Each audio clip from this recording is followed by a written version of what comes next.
Hi friends, welcome back to Saileela త్రిబులైట్ vlogs and tips అండి. ఈరోజైతే మనము ఎగ్గు పులుసు అయితే ఎలా చేయాలో చూద్దామండి. నేనైతే ఎగ్గు పులుసు ఏ విధంగా చేస్తానో చూపిస్తాను, చూడండి. మీరు కూడా నా ఛానల్ని అయితే లైక్ చేయండి, సబ్స్క్రైబ్ చేసుకోండి. ముందుగా అయితే ఎగ్స్ని అయితే ఉడికించుకోవాలండి. ఎగ్స్ ఉడికించిన తర్వాత ప్యాన్లో అయితే ఆయిల్ వేసుకొని ఎగ్స్కి అయితే నూనెలో వేయించుకుందాం. కాస్త కొంచెం కలర్ వచ్చేంత వరకు ఎగ్స్ని అయితే వేయించుకోవాలి. టేస్ట్ బాగా ఉంటుంది వేయించుకుంటే. మామూలుగా అయినా వేసుకోవచ్చండి, అది మన ఇష్టం. కానీ వేయించుకుంటే కొంచెం టేస్ట్ అయితే సూపర్గా ఉంటుంది. చూడండి, ఫుల్గా అయితే వేయించుకోవట్లేదు, నేనైతే లైట్గా అయితే వేయించుకొని తీసుకున్నాను. ఇప్పుడు అదే ప్యాన్లో మరి కొంచెం ఆయిల్ అయితే వేసుకోవాలండి. ఆయిల్ హీట్ అయిన తర్వాత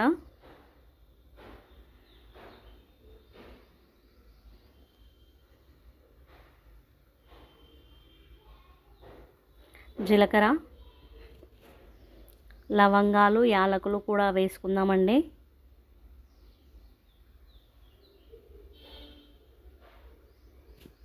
ఒక 2 లవంగాలు 2 యాలకులు అయితే వేస్తున్నాను నేను.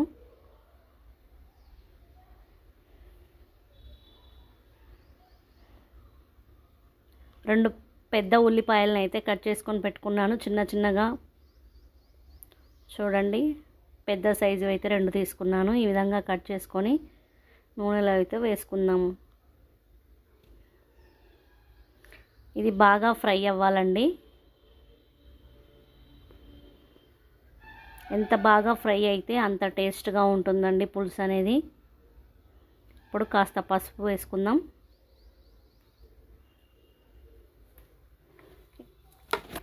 ఈ విధంగా ఉల్లిపాయలను అయితే కొద్దిసేపు మగ్గించుకోవాలండి.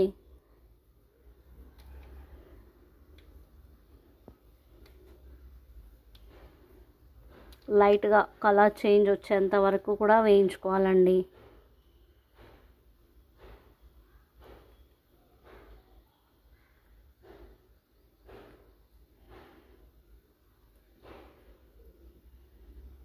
ఒక్కొక్కరు ఒక్కొక్క విధంగా చేస్తారు కదా, నేనైతే ఈ విధంగా చేస్తానండి. అల్లం వెల్లుల్లి పేస్ట్ అండి, 1/2 స్పూన్ వేసాను.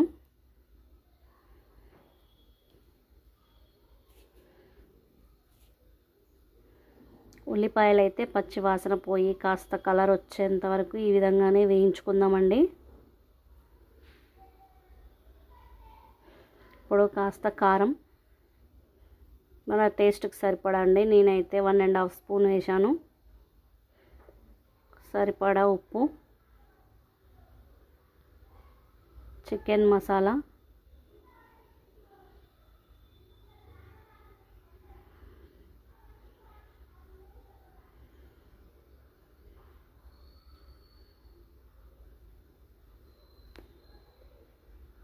కారం, గరం మసాలా, ధనియాల పొడి అయితే వేసుకున్నానండి.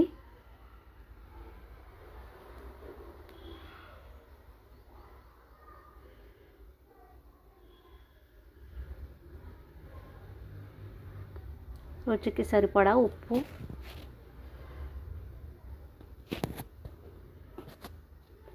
అయితే వేసుకున్నానండి. ఉప్పు సరిపోకపోతే మళ్ళీ వేసుకోవచ్చండి, అందుకే కొంచెమే వేసాను.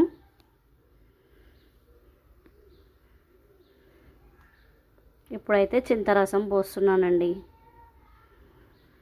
ఈ విధంగా అయితే చింతరసం పోసేసాను.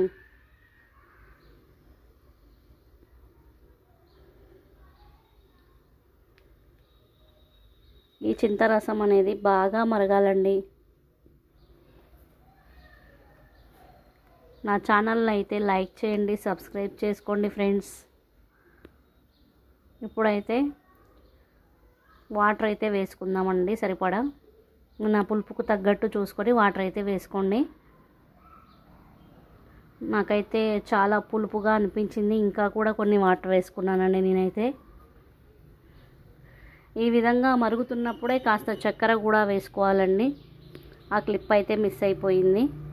చూడండి, ఈ విధంగా మరగాలండి.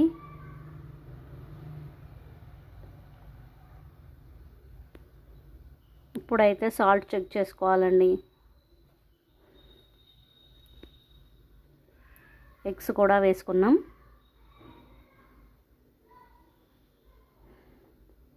ఈ విధంగా మరుగుతున్నప్పుడు ఎగ్స్ అయితే వేసుకొని ఒక 10 మినిట్స్ అయితే వెయిట్ చేస్తే ఎగ్ పులుసు అయితే రెడీ అండి. చూడండి, ఎగ్ పులుసు అయితే చూస్తుంటేనే నోరు ఊరుతుంది కదా. చిక్కబడేంత వరకు ఉంచుకొని స్టవ్ ఆఫ్ చేస్తే సరిపోతుందండి. ఓకే ఫ్రెండ్స్, బాయ్ మరి.